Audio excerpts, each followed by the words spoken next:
Olá, sejam todas e todos bem-vindos ao nosso primeiro Roda de Mulheres, um programa idealizado e produzido por mulheres para discutir, debater e pensar uma sociedade mais justa. Em cada programa teremos duas convidadas que irão contribuir com o debate e traremos para a roda assuntos relevantes ao universo feminino. Este é um programa para ser e dar voz à mulher mãe, à mulher negra, à mulher dona de casa, às mulheres que estão à frente dos movimentos e que lutam ativamente por nossos direitos. A você, mulher que está em casa e nos assiste e que também não se conforma com o que nos foi imposto. Eu sou Camila Lima. Eu sou Lana Soraya e está começando Roda de Mulheres.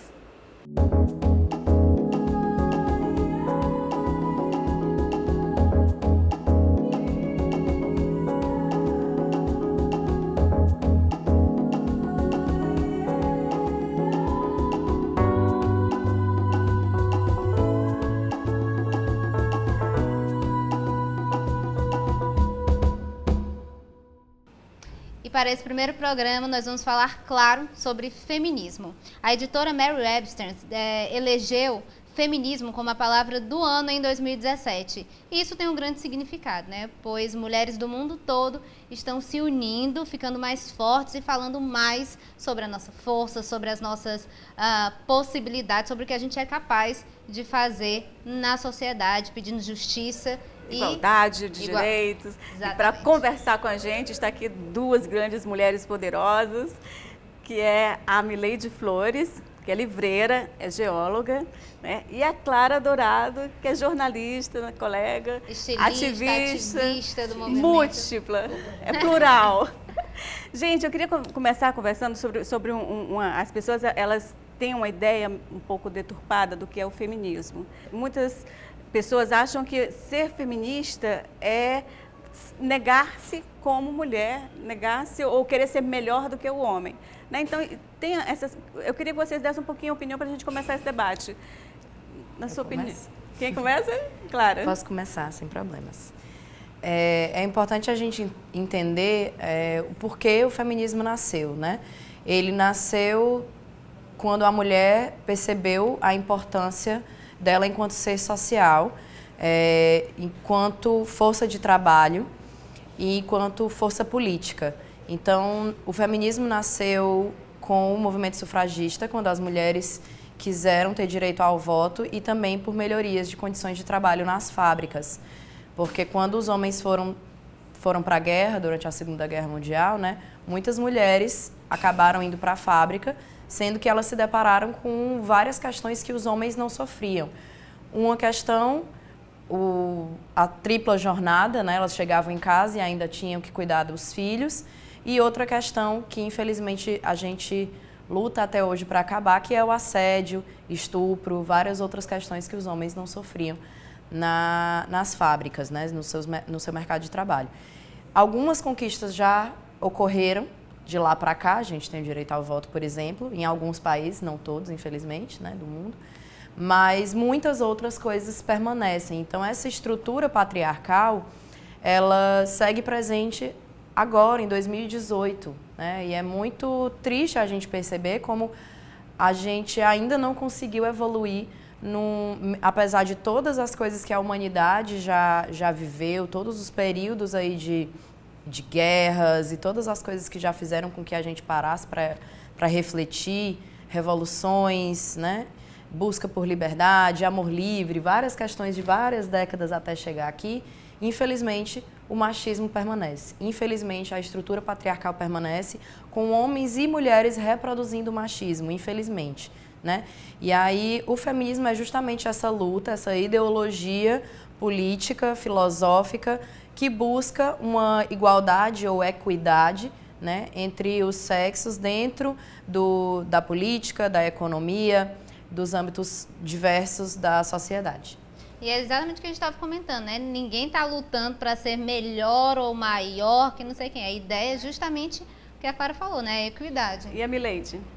Eu não retiraria nada do que ela falou, mas eu só gostaria de colocar o tempo, né? Eu acho que a mulher sempre se percebeu feminista ou atuando como muito anterior a isso, né? Se a gente perceber dentro, eu acho que a filosofia, a psicologia, a gente busca muito os mitos, né? Os mitos antigos com deusas e deuses, né? E as deusas já existiam, as guerras também, e a luta feminina para a ocupação do seu espaço, né? Ela já acontecia nessa época, tanto que se você pegar os grandes teatros gregos, né, você vai ver na literatura isso refletido. Né? Então, eu acho que essa luta ela é muito... feminismo, só né? não Mas tinha o nome, mas a atitude, a ideologia já estava lá. Né? Então, eu vejo que o feminismo está muito mais ligado à questão da atitude, porque eu posso ter homens e mulheres feministas, como você bem falou. Né? Então, é por aí. Para mim, é a questão mais da atitude e esse olhar que se tem sobre a igualdade de posição, a igualdade profissional, a igualdade em tudo. De direitos e deveres. Eu sempre gosto de relacionar as duas coisas. Então, nós fomos às ruas para saber também a opinião das pessoas, né? Qual é? A gente vai rodar agora um vídeo, quero que vocês deem uma olhadinha também. Feminismo é a gente poder andar tranquila por aí, ocupar os carros que a gente não poderia ocupar antes, né? E a gente ficar bem, assim, livre, entendeu? Como todo mundo, poder andar a hora que quiser, poder fazer o que quiser, entendeu? Sem ter ninguém rotulando a gente direto que mulher tem que fazer isso, mulher tem que fazer aquilo, mulher não tem que fazer nada, eu quero fazer só o que eu quero e pronto. Que pergunta difícil. Feminismo seria você realmente conquistar os seus direitos de mulher. Significa a gente se empoderar, ter direito às nossas escolhas, ter respeito, conseguir tudo que a gente quer mesmo, que muitas barreiras eram impostas pra gente. A gente tinha potencial, mas não tinha espaço. E agora a gente vai mostrar o nosso potencial e tudo que a gente pode. Eu acho que todo mundo deve ser igual e que o homem não é melhor do que a mulher. Tem mulher que tem um cargo até maior que os homens, né?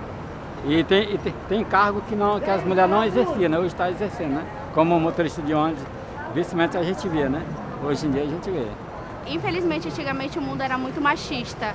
A mulher tem que estar ali em casa, dona de casa, não pode fazer isso, não pode fazer aquilo. Se você sai com certo tipo de roupa, você está ali provocando e tal. As mulheres hoje, elas querem ser mais do que o homem em todo sentido. Então eu sou contra. Eu sou mais idosa, na minha época nós não tínhamos esse direito de fazer tudo isso, meu amor, que elas estão fazendo. Não cuido mais de marido, não cuido mais de filho, não cuido mais de casa, não cuido mais de nada. Achar que tá certo isso aí. E aí, meninas?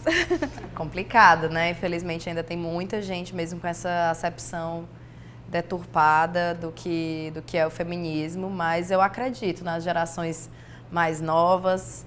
Acredito aí no poder da informação, do compartilhamento, seja on ou offline. Eu acredito muito nesse poder das gerações mais novas para conseguir conquistar um futuro melhor. Não, né? mas é tão interessante o depoimento dessa senhorinha, que eu achei ela fofinha também, mas assim, o depoimento dela, assim, ela ficou tão... que ela viu que a realidade do que ela disse não condiz com o que nós vivemos atualmente, né? Que ela se desculpa, né? Ela diz assim, não, mas é por causa da minha idade, da minha época... Né, eu vivenciei isso, eu vivia isso, então era desse jeito, como se fosse assim, eu penso dessa forma porque realmente, né? Ela foi moldada para isso. Ela foi moldada ela para foi isso. moldada para isso. Né? Então, no momento que ela pede desculpas, eu já percebo que ela é feminista na sua essência. Na sua essência. Entende? Eu acho que toda mulher é, né? Mas eu acho que a educação, aquilo que se via nas escolas, aquilo que se aprendia dentro da escola, que é para ser a mulher do lar, que é para ser aquela mulher que tem que deixar tudo pronto para aquele o provedor da casa chegue e o menino tem que estar tomando banho, não pode fazer barulho porque o pai vem do trabalho. Eu vejo em pessoas como ela, no momento que ela pede desculpa, é porque ela está aceitando essa própria posicionamento da mulher de hoje, né? A mulher ela já pode até achar estranho, mas no íntimo ela vai aceitar que ela sai à rua, que teve um momento do realmente desabotoar seu sutiã, que foi a forma de liberdade demonstrada, né? Então Mas eu acho que existe uma diferença hoje do feminismo, porque antes se lutava por direitos, era uma coisa que não existia ainda, Isso. e elas estavam lutando e batalhando. Hoje é uma coisa assim, olha, é meu direito, eu quero que permaneça, eu exijo que seja dessa forma, entendeu? Acho que existe aí uma outra forma assim, de... mais a gente ou continua menos, porque na assim, luta, existem porque os direitos, a gente não é tem uma muitos luta, que não foram exatamente, conquistados porque ainda. exatamente, porque muita coisa na verdade a gente não conquistou, muita coisa ainda falta, então a gente não está querendo só firmar o que a gente tem, né? A gente está querendo mais coisas, porque na verdade muita coisa ao longo da década foi conquistado, mas nem muita coisa que a gente batalhou, as outras mulheres batalharam, elas ainda não foram conquistadas, tanto que a gente ainda tem que fazer um programa discutindo qual é o nosso lugar, qual é o nosso papel. E o né? conceito, Porque... né? Até hoje o próprio Exatamente. conceito ainda não foi bem entendido. Como tu estava falando Sobre sobre que ela feminismo, né? entende, tipo, quando a gente foi na rua, a gente perguntou, a pergunta era, o que é feminismo, né? Você sabe o que é, o que significa. Então, quando a pessoa ouve feminismo, ela já faz aquela, aspas, confusão mental de não saber exatamente. Na essência ela era, mas ela só não se reconhecia no termo. Não, às vezes Né? até fica como um palavrão você ser chamada de feminista. Às vezes as pessoas tentam agredir como se fosse uma coisa terrível ser feminista, e não, entendeu? Toda mulher tem que realmente ser, é uma luta que é necessária. A gente sempre cita muito esse questionamento dentro de casa, e a gente sempre cita como se essa casa sempre fosse composta de homens, mulheres e filhos. Muitas vezes essa casa não é composta dessa formato. Então eu também tenho que aceitar os outros formatos. As famílias e mudaram. as famílias diversas, né? E a mulher se colocando muitas vezes como aquela que quer fazer a opção de ficar dentro de casa. Como é que hoje, dentro desse debate do sair por trabalhar, que é o mundo do trabalho que está me fazendo, parece que é o ponto central do debate, essa conquista do mundo do trabalho, quando eu acho que é a conquista de posicionamento dentro da própria existência, né? A mulher se colocando como um ser pensado, um ser visto, que é mulher, o outro é homem, mas cada qual com seus espaços iguais, com suas vontades iguais também. Quer dizer, o seu posicionamento dentro, a sua posição, da sua vivência, também é uma forma de luta, é isso? É uma forma de luta, né? E eu sempre tive um carinho muito grande, talvez por um histórico de vida, mas um carinho muito grande pelas mulheres que hoje fazem a opção de não sair para o mercado de trabalho, mas ser mulher sendo dona de casa. Né? Aquilo que pejorativamente, que é um grande trabalho também, que é o grande trabalho, pejorativamente. Que muita gente diminui e desvaloriza esse trabalho. Pois é, chamam do lar. Né? Então essa mulher pejorativamente chamam do lar.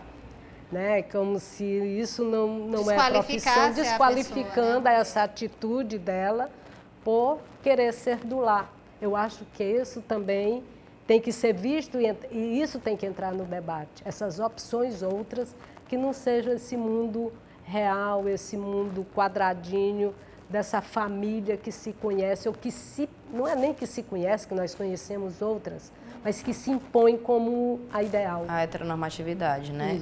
A gente está vivendo hoje... A gente está vivendo hoje a quarta onda do feminismo, né? A primeira foi a que eu já comentei, que veio com as sufragistas. A segunda foi na década de 60 entre 50 e 60, assim, que foi um movimento mundial por uma liberdade maior ligada ao corpo. Então veio a liberdade de expressão com a mini saia, o direito de poder usar o seu corpo como quisesse, até questões de amor livre junto com o movimento hippie de Woodstock. E isso reverberou em vários outros lugares do mundo, não só nos Estados Unidos, mas no Brasil também tinha a ditadura militar, então tinha essa questão física, questão física da liberdade mesmo do corpo, né? Então era muito focado nisso. Falava-se de aborto, de pílula, de uma série de coisas em relação ao corpo da mulher. E aí na década de 90, a terceira onda já começou a ter as suas ramificações, e aí veio a importância do feminismo negro, veio a importância do feminismo lésbico, veio a importância de outras minorias estando em conjunto com isso, porque a gente, como diz a Audre Lorde, ninguém vive uma vida de um problema só, né? Então, se você é uma mulher negra e lésbica, você vive a dor de ser mulher, Você vive o machismo, você vive o racismo e você vive a lesbofobia. Então, a gente tem que aprender também que não existe só, como você mesma falou, a questão da heteronormatividade das famílias. Existe, às vezes, também uma visão heteronormativa até sobre o feminismo, né? Então, assim, quando se fala, por exemplo, em violências contra a mulher, a gente não tem dados de violência entre casais homoafetivos, por exemplo, né? De mulheres com mulheres, e como que é essa violência, como que é esse assédio que acontece, que também acontece. Eu sou mulher lésbica, então eu tenho essa experiência de vida e posso falar com propriedade sobre, né? Não é um achismo, não é um achismo, estou falando da minha própria experiência e da minha própria pesquisa. E aí essa quarta onda do feminismo, ela está justamente trazendo muito mais essa liberdade de expressão, né? Inclusive de que a mulher pode ser dona de casa se ela quiser, que a questão, na verdade, maior é a liberdade de escolha e de potencialidade. Que isso é que é um grande divisor de águas. Eu fiz uma dinâmica, um dia desses, em uma palestra que eu dei, que era a dinâmica dos privilégios, né? Então eu falo assim, quem é homem, todo mundo encostado na parede, quem é homem, um passo à frente. Quem é branco, um passo à frente. Quem é heterossexual, um passo à frente. Quem é classe média para cima, um passo à frente. Quem tem carro, um passo à frente. Era numa faculdade particular. Quem aqui não precisa do trabalho para se sustentar, que é sustentado pelos pais, um passo à frente. No final, mulheres estavam de lado, homens estavam de outro, as mulheres negras ou como eu, né, multiétnicas, indígenas, mais atrás. E resumindo, homem hétero, branco, cis, de classe média alta, na ponta.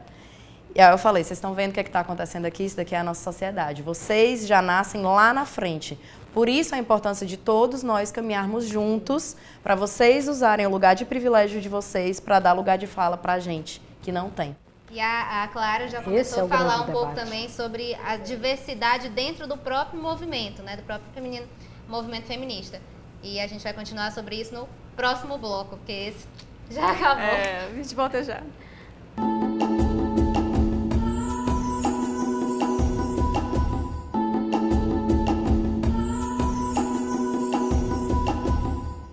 Estamos de volta com Roda de Mulheres, aqui com a gente, Clara Dourado, que é jornalista e ativista, e Mileide Flores, que é a nossa querida livreira, né? Estávamos falando sobre o feminismo, agora a gente poderia começar esse segundo bloco falando um pouco das vertentes do feminismo, né?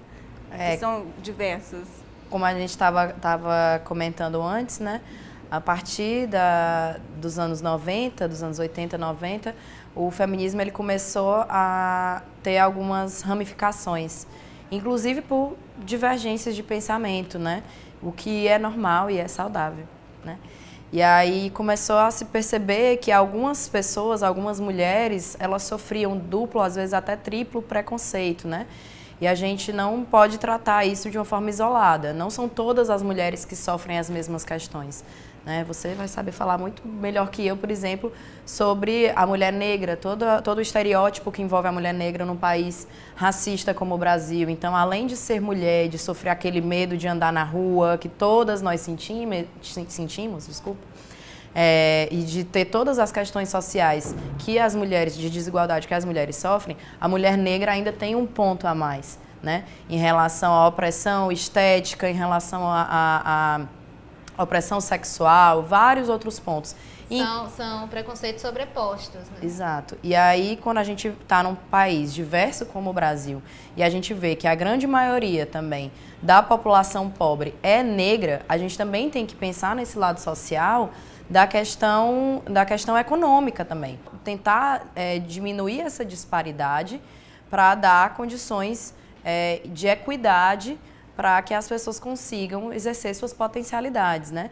E aí, dentro das várias vertentes, tem também o feminismo lésbico, tem também a questão da mulher com deficiência, que também é essencial que seja tratada.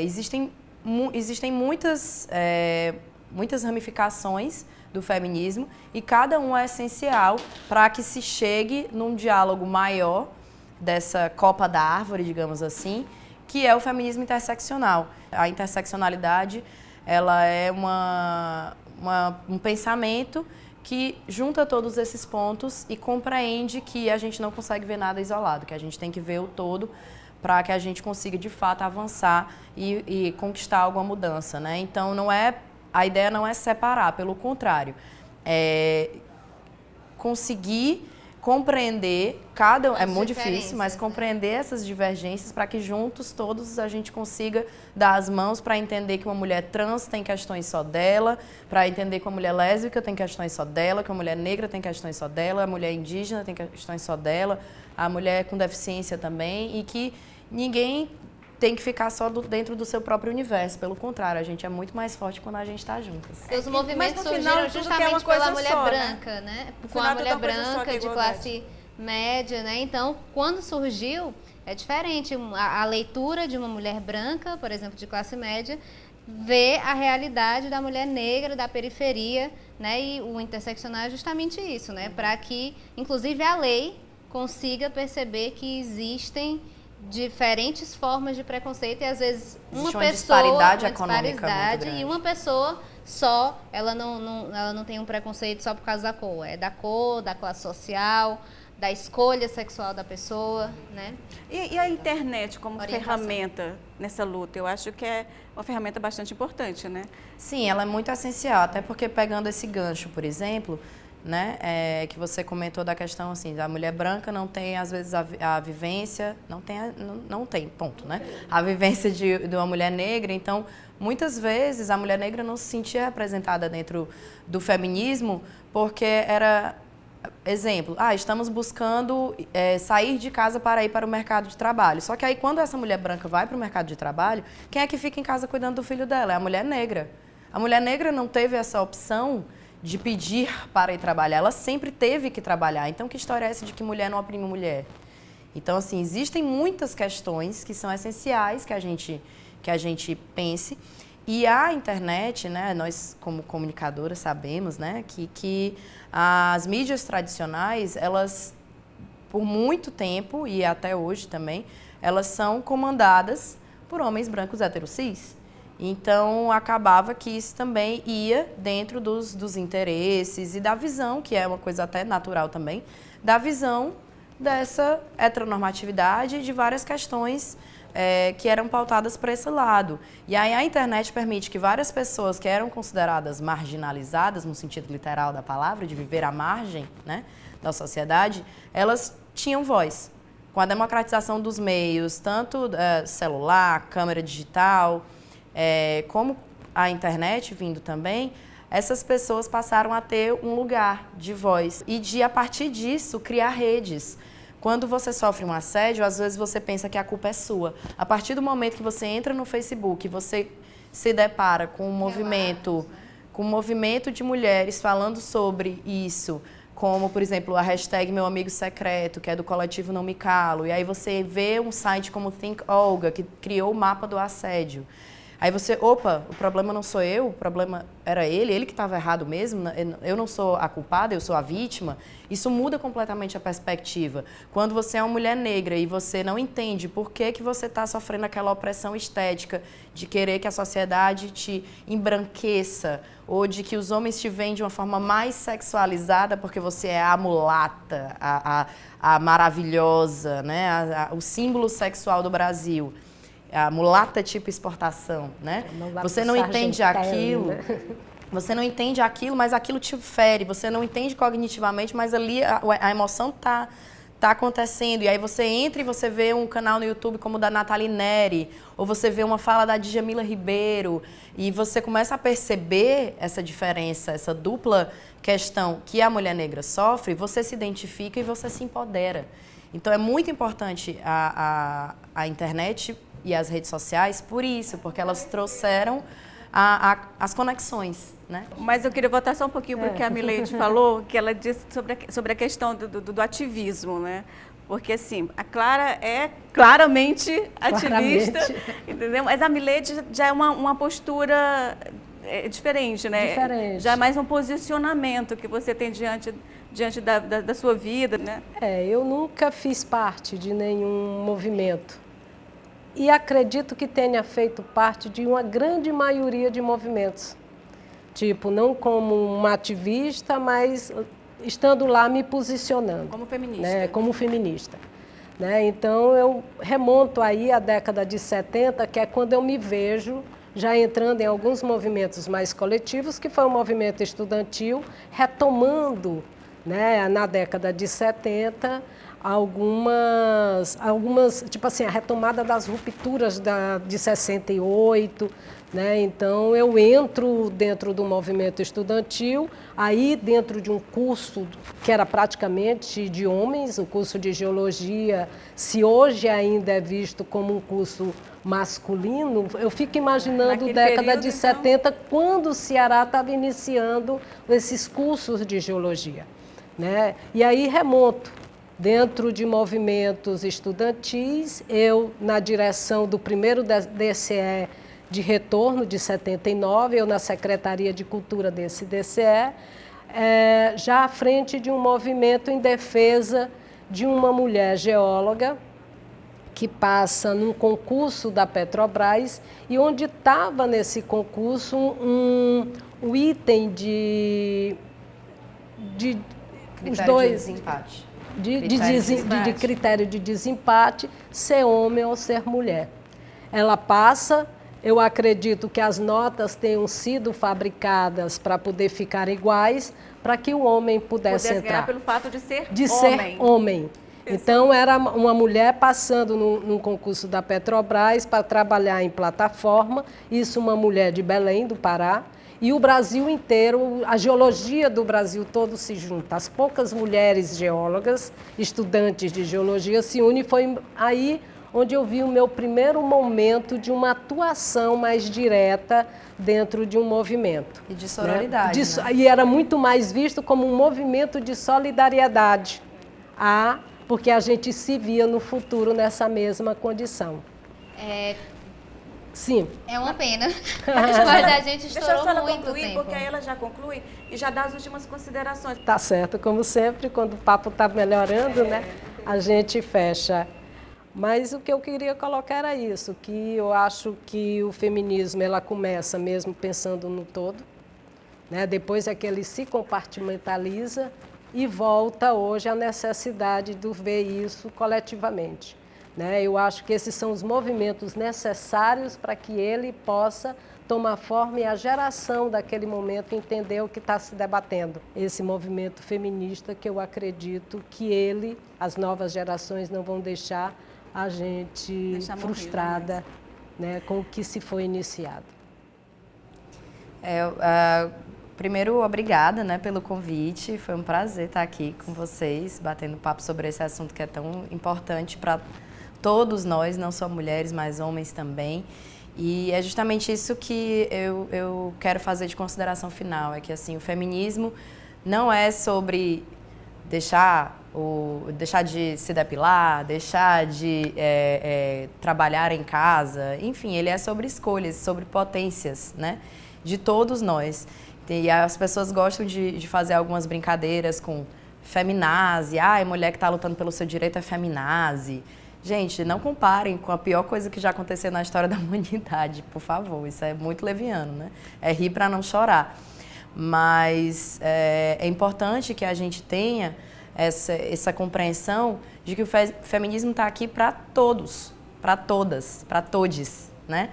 Como diria a Márcia Tiburi. Então, a gente está buscando realmente uma equidade de gênero para que todos possam exercer as suas potencialidades, inclusive os homens, que possam exercer mais a sua sensibilidade, que possam exercer mais a sua liberdade de não se colocar nessa pressão de ter o papel de provedor. Enfim, ele vai ter se ele quiser, e se a companheira dele ou o companheiro assim quiser também, ou se ele for sozinho, enfim, que seja.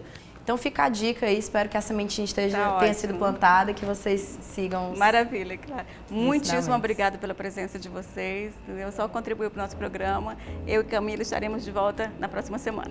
Tchau. Tchau.